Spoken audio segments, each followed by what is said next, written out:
Hey, Pops, you here? I'm here. All right, all right.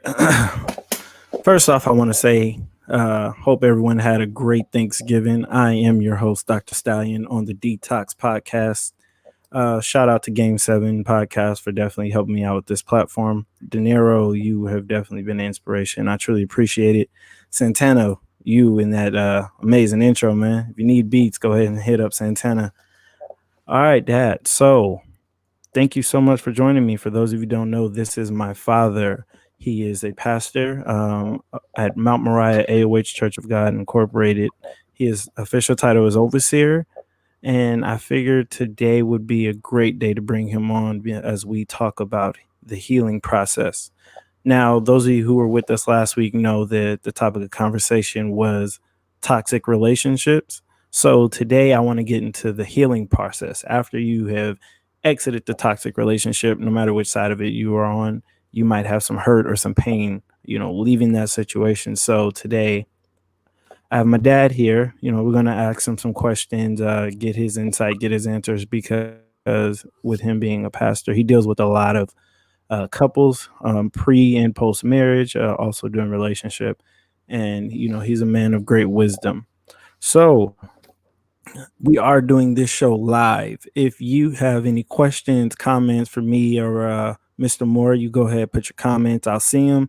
We'll take time to address them. I want this to be a very interactive opportunity for everyone involved, because you never know who out there who is watching is also going through something, and your words might or might not help them. But let's just be respectful in the comments. Everyone has their own opinion. Try not to take someone else's opinion a little too personal. All right, let's go ahead and get started. So, Mr. Moore, Dad, Pops, how you doing today? I'm doing well, and thank you for the invitation. I appreciate you bringing me onto your format. So appreciate that. Thank you.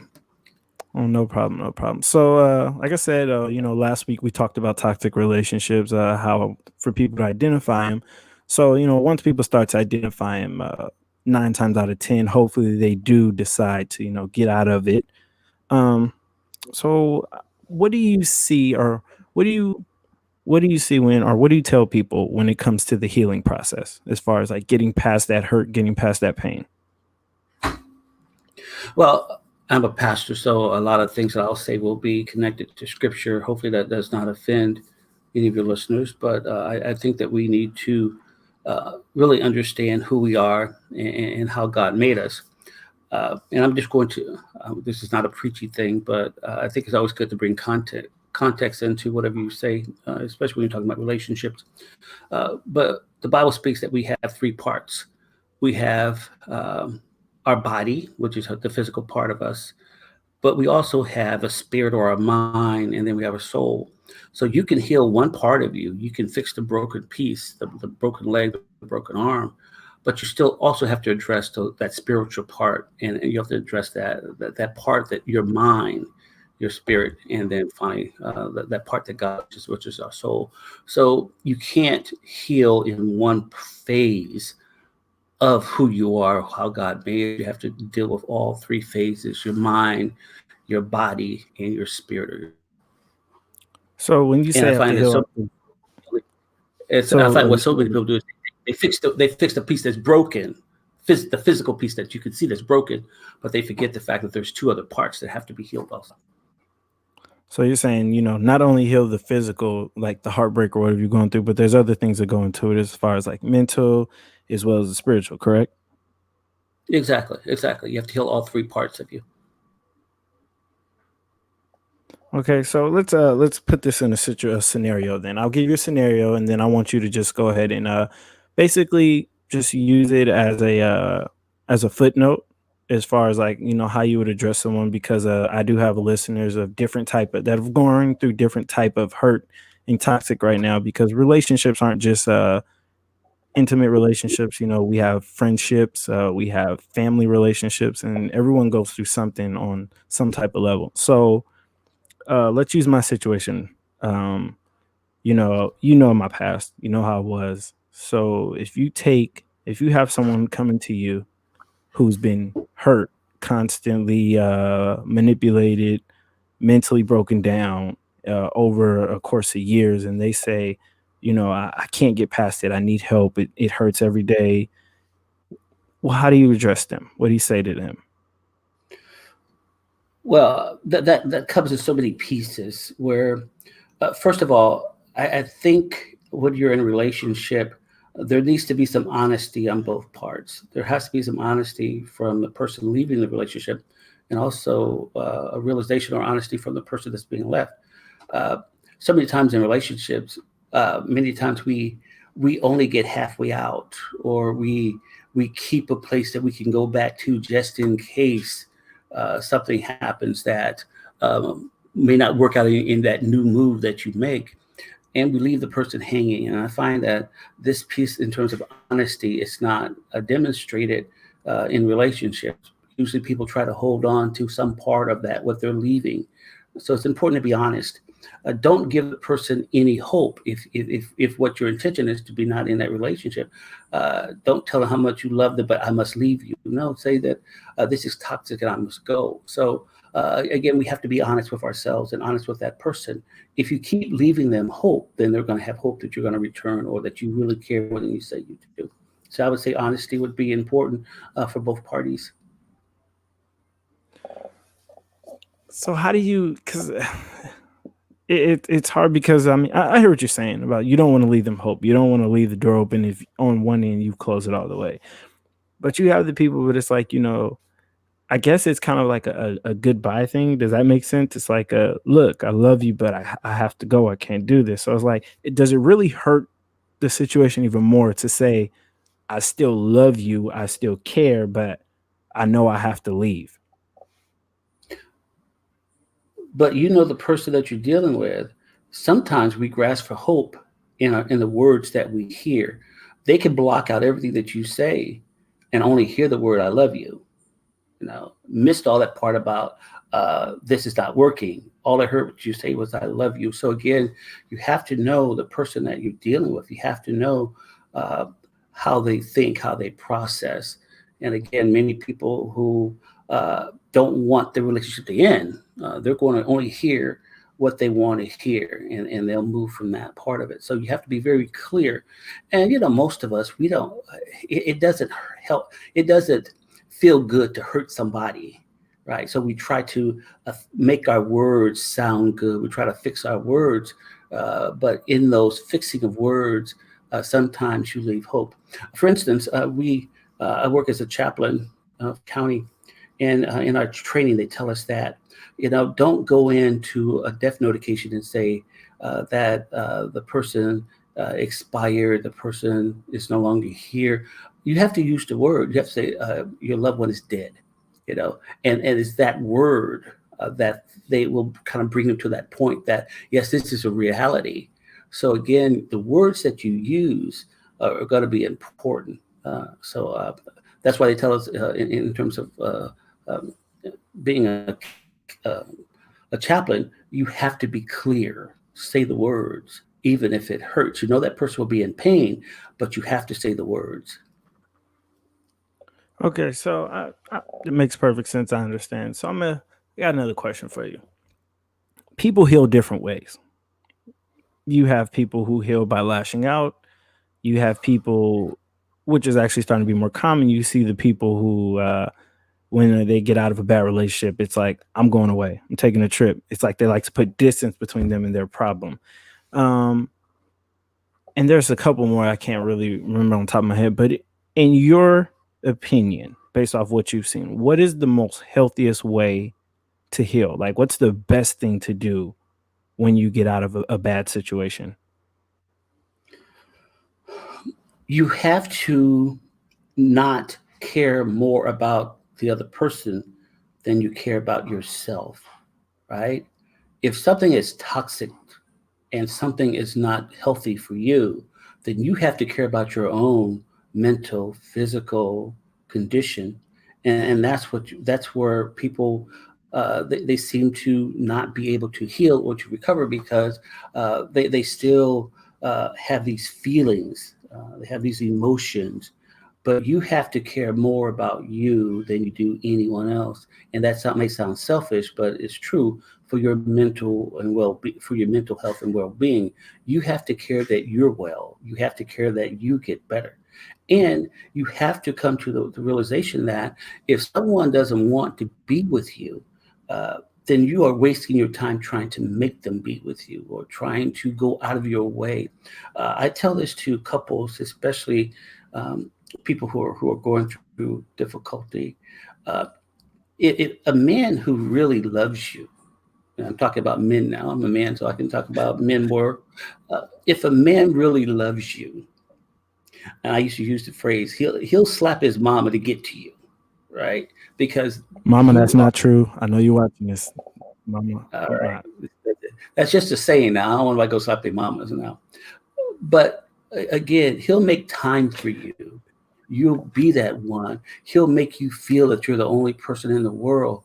So you'll know how into you a man is by the way he treats you, the way he pursues you, the way he comes at you. Men are not really, and this is not a knock on us, but we're not that deep. Y'all give us more credit sometimes than we deserve. We're not that deep. We're very transparent in many ways. And if a man really wants to be with you, he will show you that, and you'll know that you're the one. If you have to fight for it and beg for it, then it may not be for you. That makes sense. So, but remember that also goes both ways. Men, don't be fooled. Women are the same way, and vice versa. If you are putting in more, and you see that it's not being reciprocated, or you see she's not interested, don't hang around forever. Don't hang around saying I think I can change, because that's one thing. Us as humans, we have that problem. Men and women, we always try to change somebody. And me personally, everyone has their own feelings. I don't think that's healthy trying to change someone, especially once you're past a certain age. Listen, if the parents couldn't do it, I don't think you can do it either. Don't matter if you're the right one, the wrong one. You just have to come to grips that people are who they are, and there's not much you can do to change that, especially once they're past a certain age and out of the house. Does that make sense to you? That Well, again, we can be chameleons too. We can change for the moment.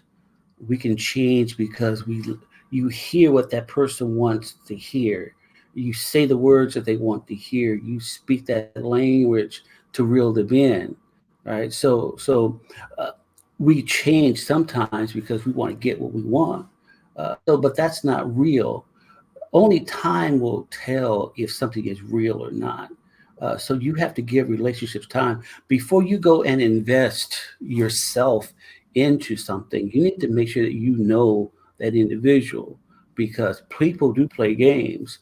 Everybody got a motive behind what they do, so you got to make sure that that motive is real. So I would encourage everyone to take time in relationship, listen to what people have to say, listen to their actions, and sometimes it takes some time. So I would say that before you jump wholeheartedly into any relationship, that you give that person some time to fail. Watch them, understand them, and that's not a stalking thing, but that's the thing where you want to see people almost in any situation. You want to see them what makes them tick, what makes them angry, what's a turn on, what's a turn off, and the only way you can do that is see them in every experience. And once you do that, you'll have a pretty good idea of who that person is. so is there like a time limit that So you, for example, like what's your time limit? Like if when you were dating, was there like a okay, I'm gonna give someone a 6 month, I'm gonna give someone 9 months, I'm gonna give someone. Is there like really a time limit, or is it just like at what point do you say, you know what, I'm not even gonna sit here and waste my time? I think when people really begin to reveal themselves to you, when they start to let you in, and you know their secrets, those things that We all have those things that we will die with. But when they start to let you in and they start to tell you and reveal themselves to you, open themselves up to you, that is the start of that honesty that I've been talking about. You don't want to be with anyone who has secrets. And again, when I say secrets, I'm not saying that you want to reveal your whole life story and any of your dark past, but you should be very honest about where you've been, who you, and what you want in a relationship. Don't try to make it work when you know that it doesn't work. You have to be honest about what your expectations are. You have to be honest about what you want. If someone is your total opposite, and you two, there has to be some meshing. There has to be some coming together. Uh, I know they say opposites attract, but there has to be some common ground there also, to where you can come together on some things. And in our counseling, we talk to people about you have to be in sync. You have to have some difficult conversations. And when I do counseling for couples before they get married, we have a list of things we talk about. You need to talk about sex. You need to talk about, because some people drives you belong. Some people have drives that and some people have very limited. So these are things you have to talk about. Money. You have to talk about finance. Again, you have to talk about faith. These are things that people find uncomfortable, but you have to have these conversations. You have to talk about children. If you have always wanted to have children, the person that you're with, I don't want no children, then again, maybe that's not the one for you. Again, sex drives, money management, all of these things should be open topics. And as people start to talk about those things honestly, then you'll know where that person is and what that person really desires in a relationship. So I'm glad you brought that up, and I'm going to get back on the conversation of healing a little bit. So you brought up, when you're talking and having those conversations. So for the people who have a tendency to bring their past into their present relationships, like what do you how do you talk to them? Because we have people that we know who it's like, oh, I treat this person I'm with like that just because of what I went through with with the person before them. Like, how do you talk to them and explain to them, like, look, you have to let it go without being direct, like, hey, let it go. Well, actually, you might have to be that direct, let it go. But again, as we talked about earlier on, you have three parts of who you are that makes up that individual, that person.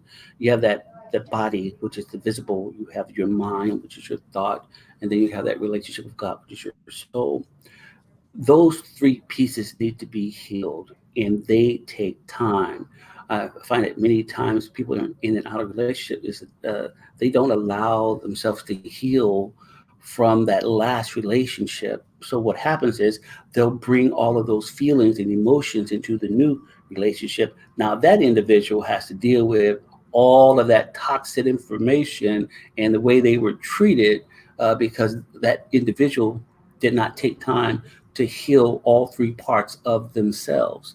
So what they'll do is they'll move from person to person, but they're still bringing that same energy, those same attitudes into the new relationship.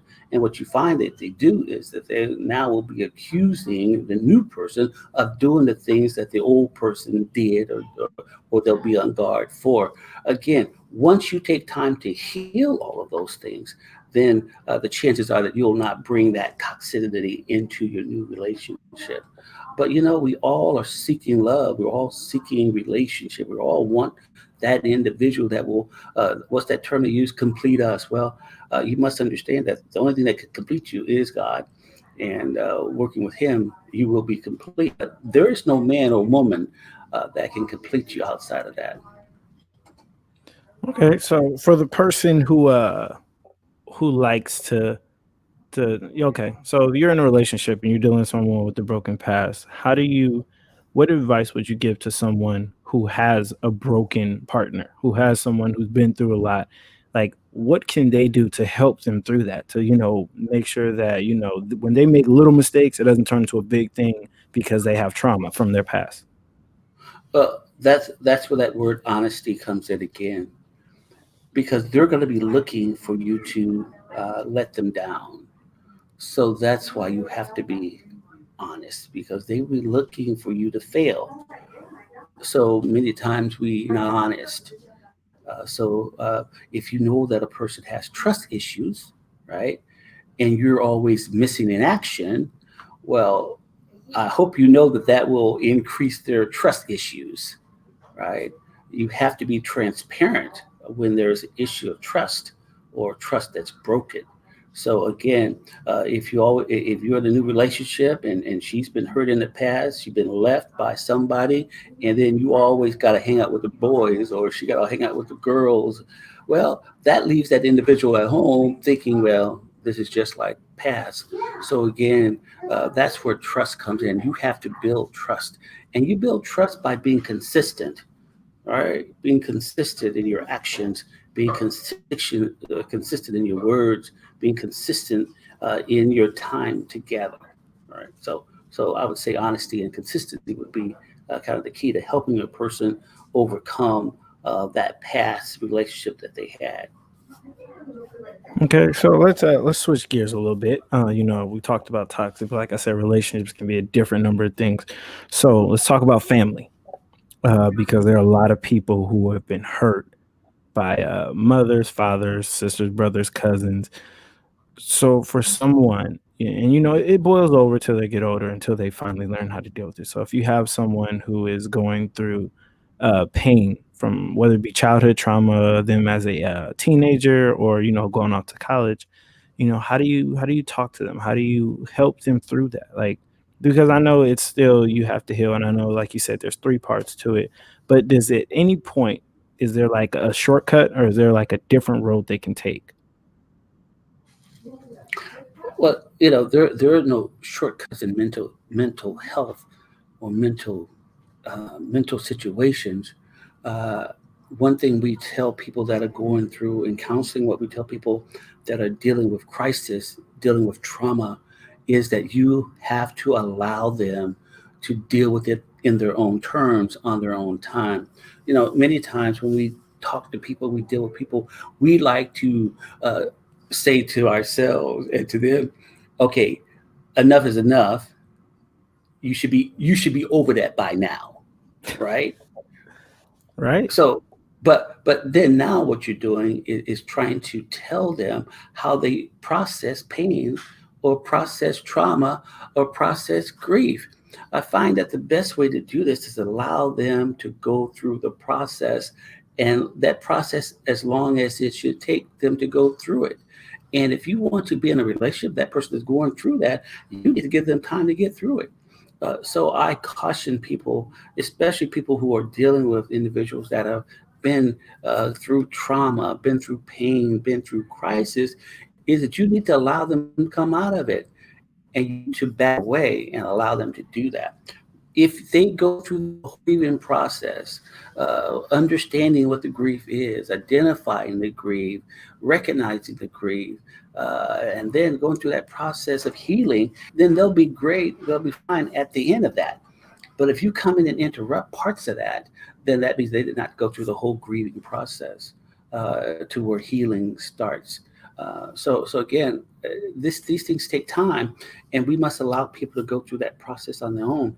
And I would caution anyone who want to get into a relationship with someone who has just been traumatized, is to maybe wait until they're done with that before you start that relationship.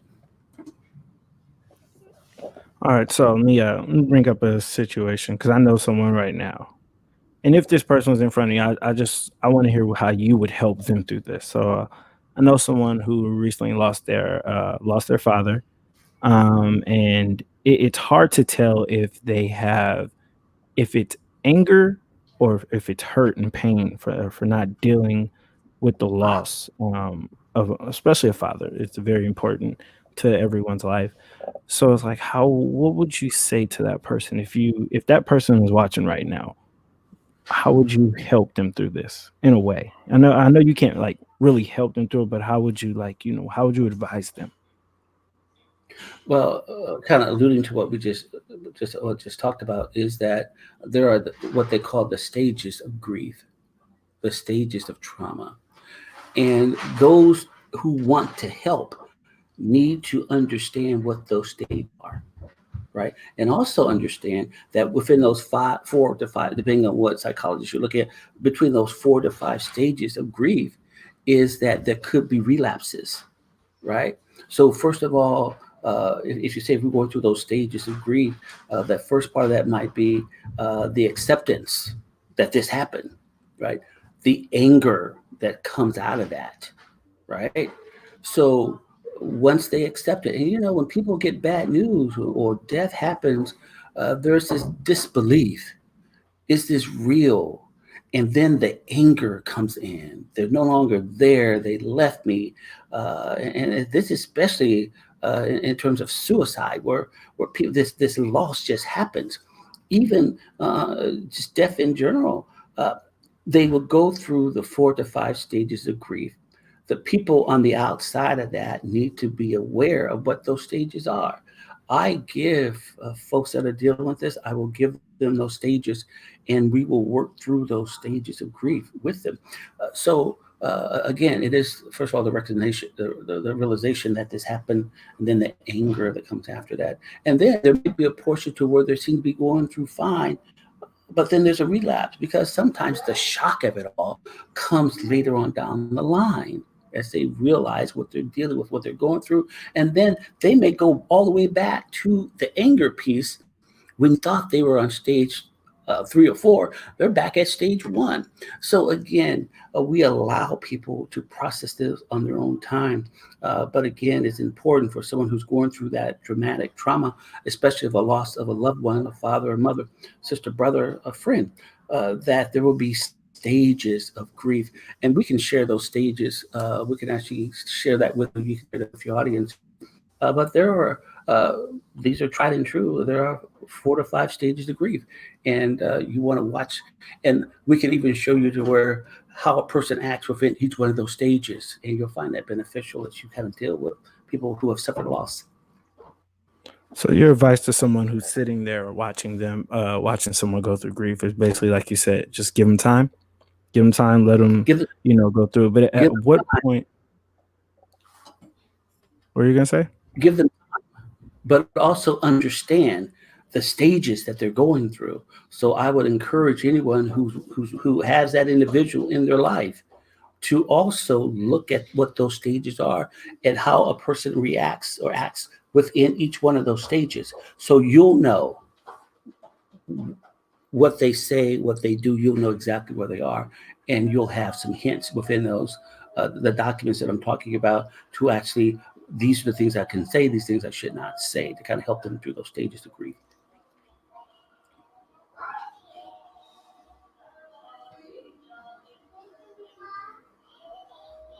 Are you there?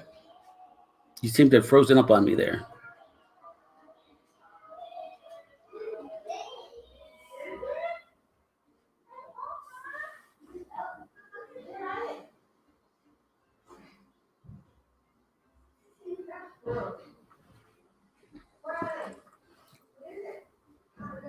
I think we lost the signal here.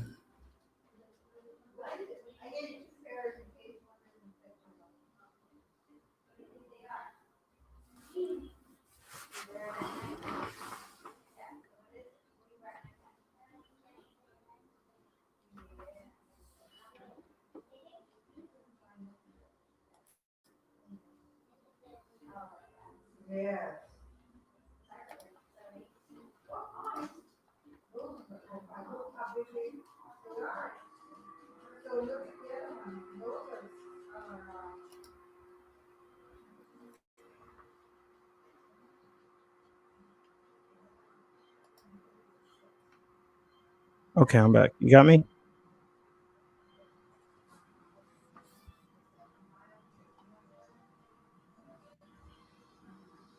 Dad, you there? Are you back? Yeah, I'm back. I'm back. All Don't right. know what happened there. Sorry about that. So I'm not sure what part you left off on, but we're talking about the stages of grief. No, no, go ahead. Continue where you left off, and I'll catch up. Okay, so basically, again, we're talking about a person who's going through that trauma. We need to allow them to go through it And what I do in counseling is provide them with the stages. And again, it depends on which psychologist we use. It'll be 4 to 5 stages of grief. The important piece is to allow that person to go through that grief. But as me wanting, as a loved one of that individual, I will also be looking at those stages, and that will give me some keys, some clues to how to deal with them. Again, if they go through those, if they go through those stages, you might find that as the person that loves that individual, that you might think that they're in stage 3 or 4, but they'll go back to anger, which might be stage one, but it'll show you that where you might think that they're progressing through it, there might be some time where they relapse back into that anger stage that was kind of the beginning of that trauma, the beginning of uh, that part what they're dealing with. Okay, so before I let you go, let's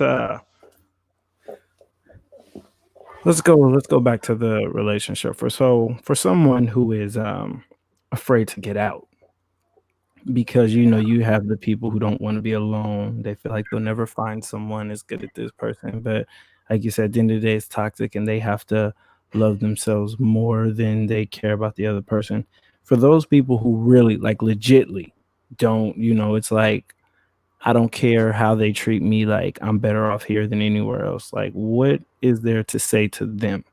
Like, because we know people like that. We know people who know how bad it is, but they feel like there's no better place for them, and they rather put up with hell than to live alone. Like, what do you say to them to help them? Well, in counseling, one thing uh, that's very important is that a person needs to seek help. Rarely will a counselor go and impede upon an individual and tell them or act or impede upon them. And there was a time that folks would make people go to counseling, but we're not in that time. So a person's going to have to first of all recognize that they need help, that they want to do better.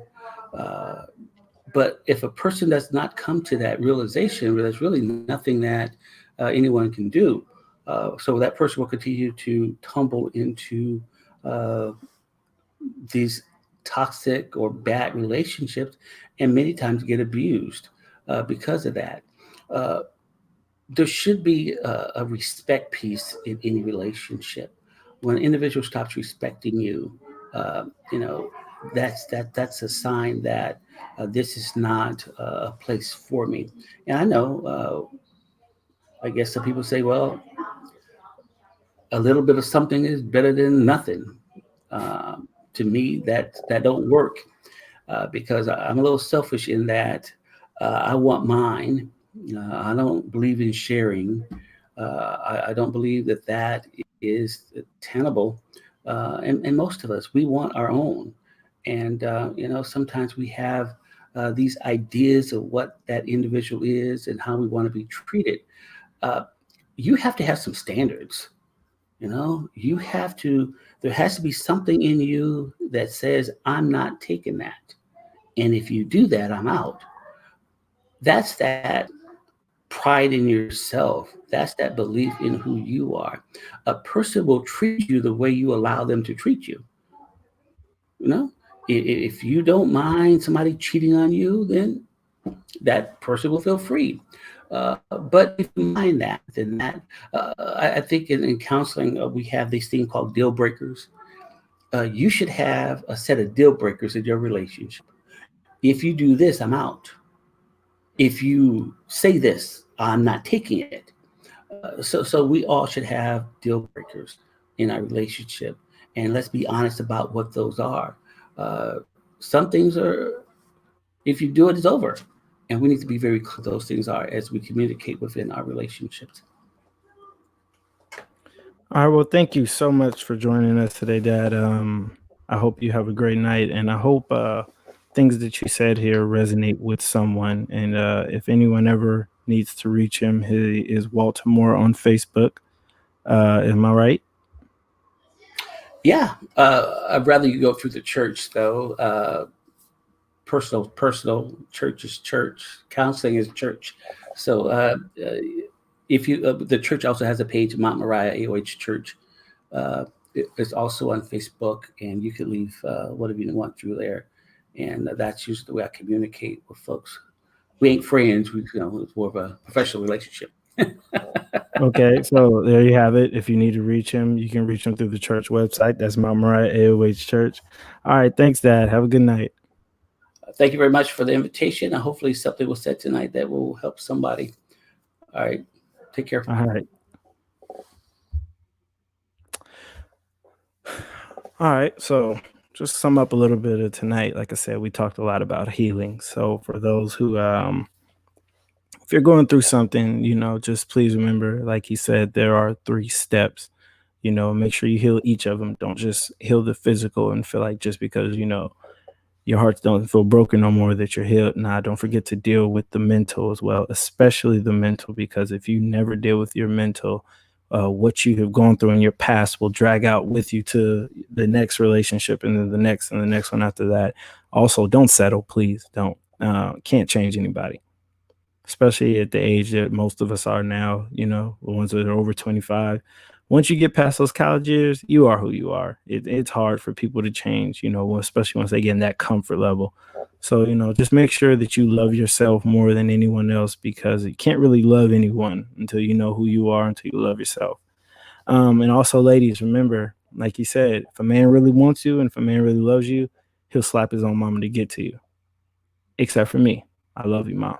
And I know my mama got hands. So everyone else, test your mom at your own will. But thank you so much for joining us here on the Detox podcast, and you have a great night.